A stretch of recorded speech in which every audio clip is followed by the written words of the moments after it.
Let's see, our item 5.1, community college contributions to jobs and the economy. Vice Chancellor, the show is yours. All right. Thank you. Good morning. So, as I explained yesterday, hopefully today is our first in a series of conversations focused on the topic of jobs and the economy, and more importantly, community college contribution to jobs and the economy. And my hope is that these forums give you a chance to provide counsel on our strategies as I see that the possibility is not only for us as a system to be essential to this equation, but potentially to be catalytic in the recovery, not only for our states, but our regions and our local communities. A key organizing principle that I alluded to yesterday was this idea that in time of limited resources, we have to set priorities. And so to have priority sectors and industry clusters will be part of a framework that we'll talk about. And just as we were able to mobilize in the healthcare discussion that I shared yesterday, what we're looking at is what else must we do to be that organized? Where else must we be that organized in order to be able to mobilize our resources and investments so that the collective impact is greater with regards to jobs and the economy? So today's focus is in the area of small business and exports. And small business, I recognize, is embedded into all sectors, but without focus, one may actually overlook this sector's role in job creation. Some statistics for you here. California has over 3.3 million small businesses. Small businesses comprise 99.2% of the state's employers. Small businesses generated 65% of net new jobs over the past 17 years. Small businesses made up 97.5% of all identified exporters and produced 31% of export value in the fiscal year 2008. So, it is possible that you can discuss sectors without a focus on small business, but it's easy to miss their value when when the conversation gets too steered to the big players in each of these sectors. So I brought here for you two experts, two guests from the field, to share their respective models and what's working. First is Jeff Williamson over to my far left. He is an Economic and Workforce Development Program State Initiative Director, the EWD program that you approved the budget of yesterday. He's a leader for our international business assistance offices throughout California and has over a decade worth of international business and export experience in over 50 countries. And we'll be sharing with you a program that we're running called Exporting Made Easier. It's sort of a shorthand phrase for that, which Member Perez is an advisor to. We also have Luann Bynum, who is Vice President of Economic and Resource Development at Long Beach Community College District. She has over 25 years of experience in public and private sectors, linking education and training to business and industry, and was named 2004 Woman of the Year by the then California Assembly member Alan Lowenthal of 54th District. So just a lot of connections here. All right, so I've given them a heads up on a series of hard questions that I would throw at them. So let's start first by, with both of you, give us a 3 to 4 minute overview of your model and why it portends to create jobs and help students, and give us any outcomes so far. Excuse me, Vice Chancellor, Mr. Williamson, I wasn't quite sure. Who are you with? Economic work, are you part of our system? Yes, I am. Okay, in what capacity? We have the Economic and Workforce Development Program under Vice Chancellor Tonquin Libbins. Okay, so you're in the Vice Chancellor's office? That's correct. I see, okay. And we have a system of grants that are sent out to community colleges to perform work in certain areas. So he's an extension, not directly an employee of the Vice Chancellor's office. He's funded through a grant. I see. Your EWD grants, yes. Okay. All right. So give us a 3 to 4 minute overview of your models, please. Luann. Good morning, and thank you for giving us an opportunity to do this, and thank you to the Vice Chancellor as well. I've been at Long Beach City College for about 14 years. We've had a very robust workforce development division at the college, but a few years ago we realized that with the boom and bust cycles of the economy and the compelling need to put our students who are not only getting their education, but also the workers who are being trained in our workforce development programs, to get them jobs, that we had to devote some attention to business development in our regional economy. So we intentionally and strategically focused on building a business model that provided technical assistance to our regional businesses. We had contracts with the Port of Long Beach to do international trade development. We had business development contracts with the city. In 2005, we were awarded the Los Angeles Area Network for Small Business Development Centers. That's an SBA-funded loan. We run that program in 3 counties in Los Angeles, Ventura, and Santa Barbara County. We have 8 different centers and 33 satellites. It took us a couple of 3 years to mature that activity. In 2010, we partnered with Goldman Sachs in the 10,000 Small Business Program. Goldman Sachs Foundation has put $500 million around the country into community colleges. There'll be about 15 of them. We were the second site to launch for the program. We will be running a cohort, 4 cohorts a year, and over the course of 5 years, train 1,000 businesses. In that program. That program's going well. We're on our 4th cohort now. This year, we were selected by the American Association of Community Colleges and the Mott Foundation to participate in the Virtual Incubation Network. And that project is designed to develop entrepreneurship and business incubation strategies, develop toolkits for community colleges to be used across the nation. And of course, we're going to share that with our sister colleges here in California. But the point being is that we very intentionally built a platform to be able to work with businesses to ensure that the students that we were educating, the workers that we were training, had the jobs they needed. Our outcomes have been significant. We have, over the course of the last 4 years in the network, we've trained a little under 47,000 people in business development skill development to run their businesses. We've started 1,000 businesses. We've probably retained about 4,900 jobs in the region that we serve.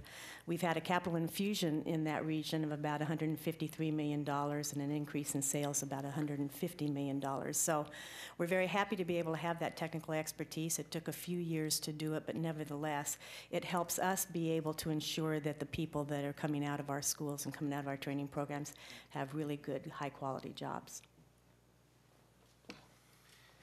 Well, good morning, members of the Board of Governors and Chancellor Scott. Thank you, Vice Chancellor, for the invitation to join today's meeting. The Centers for International Trade Development Initiative have been part of the Community Colleges Economic and Workforce Development Program for about 20 years now. And this program was launched back in 1989 when there was a really strong need to train staff-level workers on how to handle import and export logistics, as well as finance, as well as international marketing. And so this initiative has focused its efforts on educating the workforce in these areas that are the biggest part of the growth of our economy, has been in the past 20 or 30 years, and the next 20 or 30 years it'll be the same. The program that I'm here to talk about is the Exporting Made Easier, what we call the California State Trade and Export Promotion Program. And we applied for that through the community colleges. This is a resource that the Small Business Administration has made available to states to apply for and fund export promotion activities for small businesses in their respective states. It is part of the President Obama's Jobs Act of 2010, and its primary focus is to help existing firms export and help firms that aren't exporting export get into exporting. And this is a really critical issue for our country. As you know, we have a huge trade deficit of approaching about $600 billion a year. And if we were to try to right-size that, and actually erasing the trade deficit, one of the national agenda items, that would create about 3 to 4 million jobs on its own. So exporting is a job creator that is critical for the future success of this country and this state. The way that the California STEP program is set up, or the Exporting Made Easier, what we call the California STEP program, is we have put together a network of organizations across the state, including 8 community colleges, the Centers for International Trade Development at those 8 community colleges, the California Chamber of Commerce, the Los Angeles Area Chamber of Commerce, the California Department of Food and Agriculture, the World Trade Center Association of San Diego, and our U.S. Department of Commerce and Small Business Administration partners. And our primary focus is to help prepare companies, small companies, help engage them in export activities, and this would mean taking them on trade missions abroad so they can meet with potential customers, as well as bringing buyers from overseas markets here to California so that they can transact business directly with the companies.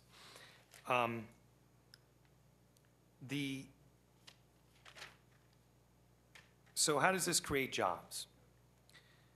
As these companies engage customers abroad, they're able to generate additional revenue and grow their plant size. In order to facilitate the new business, they're going to need to hire workers and train them.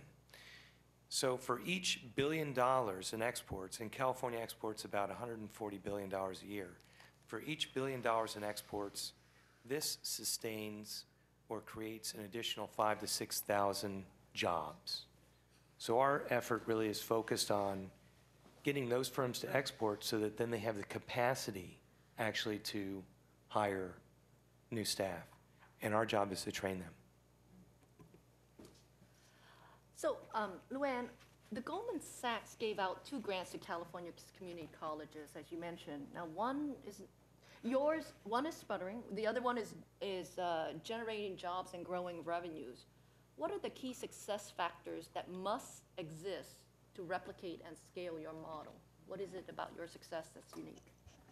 Well, I had mentioned that we spent a few years building an architectural structure that we could respond when we had these kind of opportunities to, as they came along, and have the technical assistance to do that. We had the Small Business Development Network for the Los Angeles area.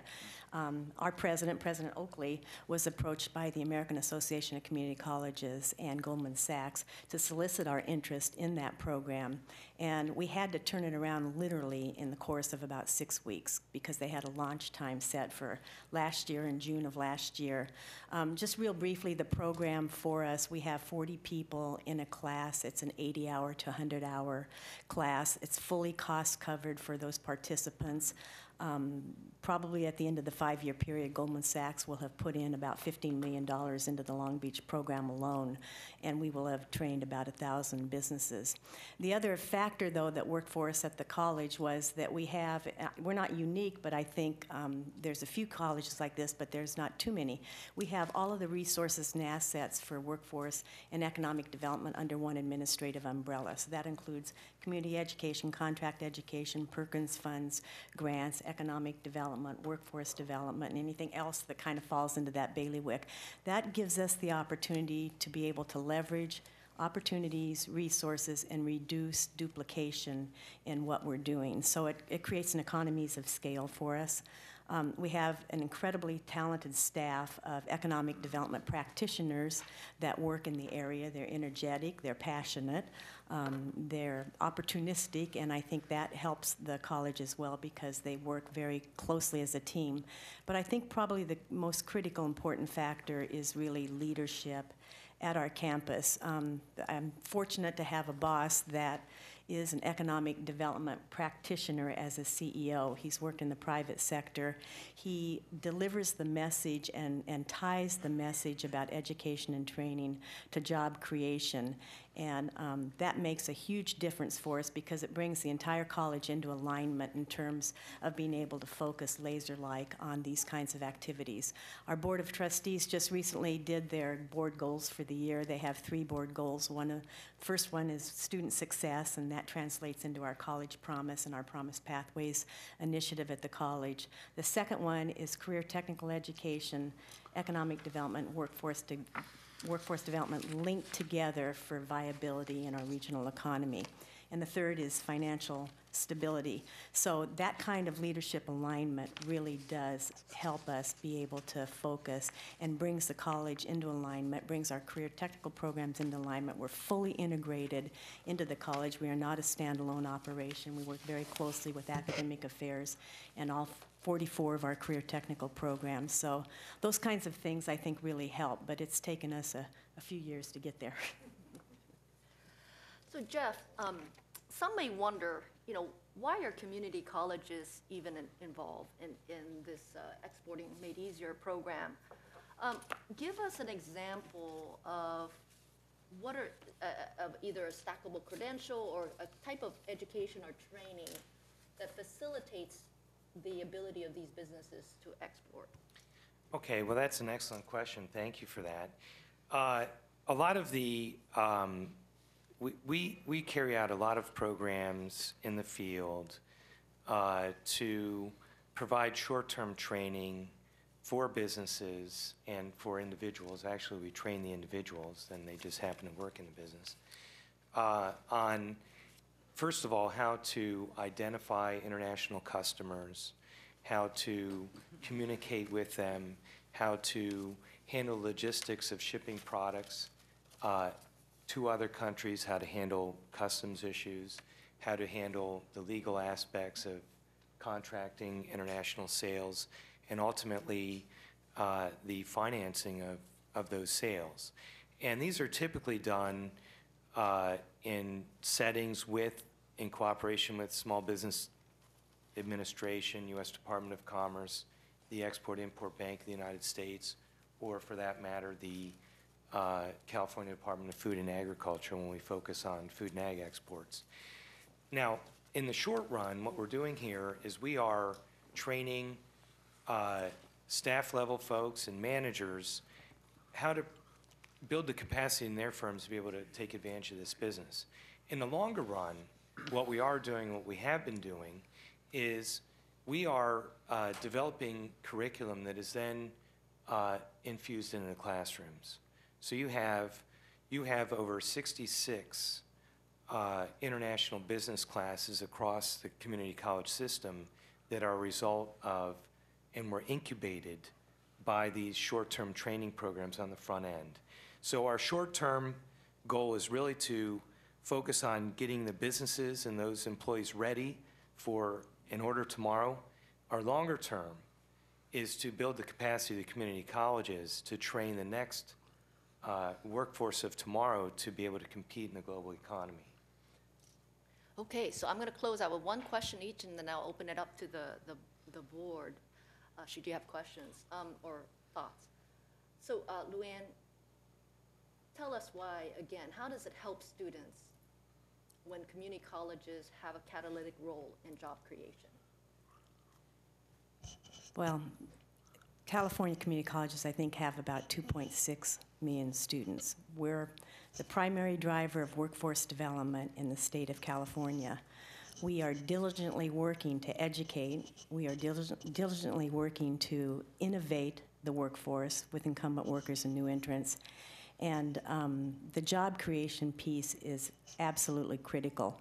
I just read that 63%, I just read this yesterday, 63% of the new jobs that are projected in the next 5 years are sitting at the community college level in the mid to high level technician, requiring some kind of post-secondary degree. I just saw another figure that said that for the first time in 63 years, It's the lowest rate of employment participation by 16 to 24-year-olds in the country. We had an increase of about 12%, 2.4 million new entrants into that workforce this past year. If it's not happening at the community college level, and if we're not the first responders to helping our students get jobs, then, in my opinion, I don't think it's going to happen any place in the country. And then Jeff, you tell us about the rollout plan for the Exporting Made Easier, and is there a role for board members to generate interest or to bring it out into their communities? Thank you very much. Yes, there is.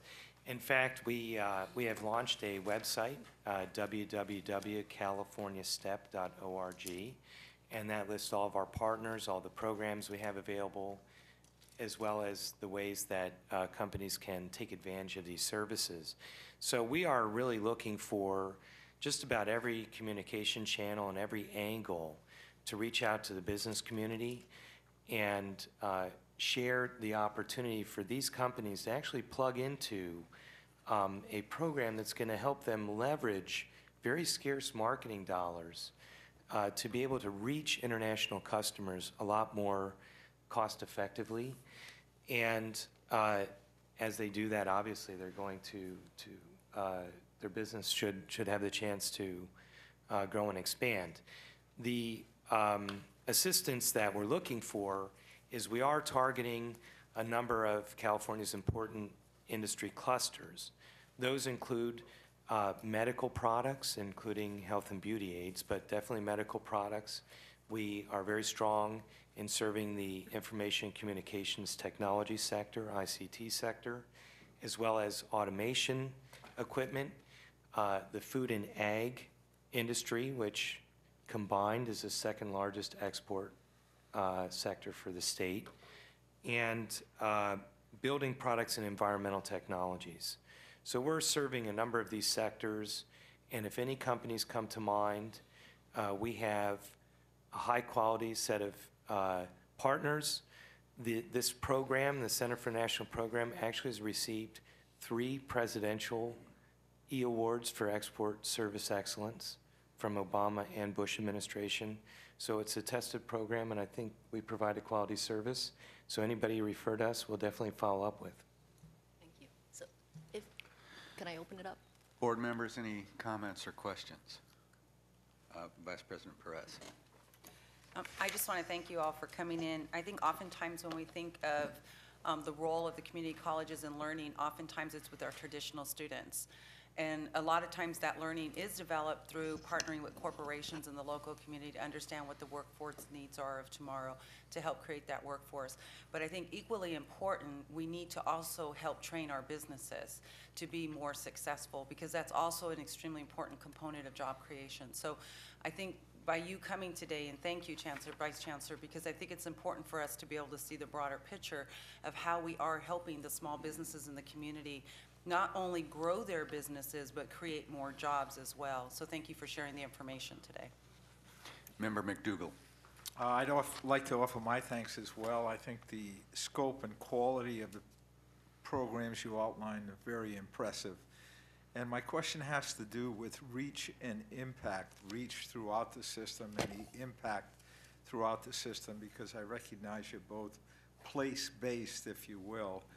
But, and Jeff, you addressed this to an extent with the website that you have available. But my question is, for example, Luann, in the instructional program, are there online opportunities, for example, that colleges can access and apply and use in their own community, as opposed to having to develop everything from scratch? Or how do we obtain the reach and impact when you have such high-quality programs? That's really my question. Well, that's something that we struggle with all the time, and we've put a lot of effort into, particularly the last 3 years. It took us a few years, for example, to mature the the network. We are in the process of putting all of our training programs online. We have 4 other community colleges that are part of the network for the Los Angeles region. The idea is you can't throw enough bodies or money at the outreach that is needed for businesses. Los Angeles has the highest concentration of small businesses in the nation, so it's really critical for us that we have the right kinds of partners that are able to use their technical resources as well. So online is one of them. We're making sure that we build relationships with those that can reach out into their own communities to be able to do that. There are 6 lead centers in the state of California. They have also recently, in the last 2 years, come together in a much more coherent way, working with the governor's office as well. And the intent through that process is to be able to scale up the technical assistance that this system has to offer throughout the state. And then with, for example, with the Mott Foundation project that we're involved in right now, we're developing a toolkit of about 30 replicable kinds of activities that colleges can take and institute locally on their own. We're the only college in California that is participating in that, and it's our intent to be able to share that with our system here in California. Very impressive steps. Thank you for outlining. Member Malamed? Well, thank you, Vice Chancellor. I appreciate you bringing people for us to hear what they're doing, and I'm lucky I know Luann Bynum, but I always learn more about what you do every time you talk, so thank you very much. We're very lucky in Long Beach to have you working there, and very nice to hear what you're doing, because I also live close to the ports of LA and Long Beach, so that's a subject near and dear to our hearts, so keep up the good work. Thank you very much. Members? I too am delighted that you came here, and I'm very glad to know about this. Now, but a couple of questions. I own a small business in San Diego, and I want to learn how do I maybe get my product to, you know, China or Europe or whatever it is. How do I go on one of those trade missions? Well, you know, How does that essentially, work? yeah, essentially what we have to do is we have to make sure that that we are investing in the right companies, and the companies are investing in the right activities. Mm-hmm. So on the very front end, one of the things that we've developed under the CITD program is an export readiness assessment tool. So the assessment is very critical. I mean, first of all, the company has to have a viable product. They have to have a commitment to pursue the opportunity abroad. Mm-hmm. Simply because it's so far, and the order turnaround time can be extended because of communication issues, because of all sorts of different things. You might miss the selling season. So the companies really have to be committed to saying, you know what, this is part of our strategic plan. We realize that, look, I'm in the auto business, and now China's the largest market in the world for automotive. We need to be there. And so we need that commitment on the front end. But once that's done, then we see somebody's serious and committed, then we can train them on how to assess what the market potential for their product is. Nobody's going to go and spend $5,000 or $6,000 to go to China, participate in a trade show, if they don't understand what the payoff is. Mm-hmm. So we get them to focus in very quickly on what is the market opportunity for their particular product. Collect the research, identify potential customers, and say, we think that, you know, working together, that this is X or X opportunity. And once that's in hand, then people can make those investment decisions and say, it makes a lot of sense for us to go and pursue that market. But do you actually contact potential customers in China? Yes, I we mean, do. You have a We do. In fact, Matchmaking. we work directly with a number of organizations, including the U.S. consulates. They have commercial attachés in other countries, and it's really, they have networks set up and channels, and they have methods to be able to reach the customers. Great. Just a second, and very quickly, do you spend a lot of time recruiting small businesses, or is it more the other way, small businesses are seeking you out? Actually, we spend a lot of time recruiting businesses, and hopefully I don't take too much time, but I think this is a really important point, that the challenge for the United States right now, for California, is only 2% of our businesses export. If you look at a country like Germany, 50% of those companies export. And so we need to spend a lot of time illustrating the potential and illustrating what's going to happen in the future, because the future growth of the global economy, 87% of that is going to take place outside of our country. So we have to spend a lot of time getting people to orient themselves domestically to global markets. Good, good. Thank you. Sounds like we need to get President Oakley to hire you a marketing firm. Just Good, follow good up on, work. Very informative. Thank you. a follow-up on that point. So Jeff talked about being export ready, export capable, export ready, but Luann, you've also made analogous comments about the businesses or people as they design products and services to begin to think about the exporting business early on rather than years down the road. Can you comment on that? Yeah, we have a philosophy, and I'm sure Jeff shares this too, that if somebody's going to get into a business, they ought to be thinking about global business right from the very beginning. You know, if you can do it globally, you'll do it much more successfully locally. So the whole menu of services, the SBDCs and the business development services we have in the Goldman Sachs program, we probably have right now in our Goldman Sachs program, probably about half of those businesses are businesses that are exporting or involved in international trade in some manner.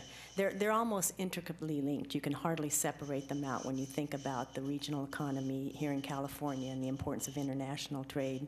And for us in Long Beach, certainly, you know, the ports of Long Beach and Los Angeles are the third largest container ports in the country, so we spend a lot of time working with those businesses as well.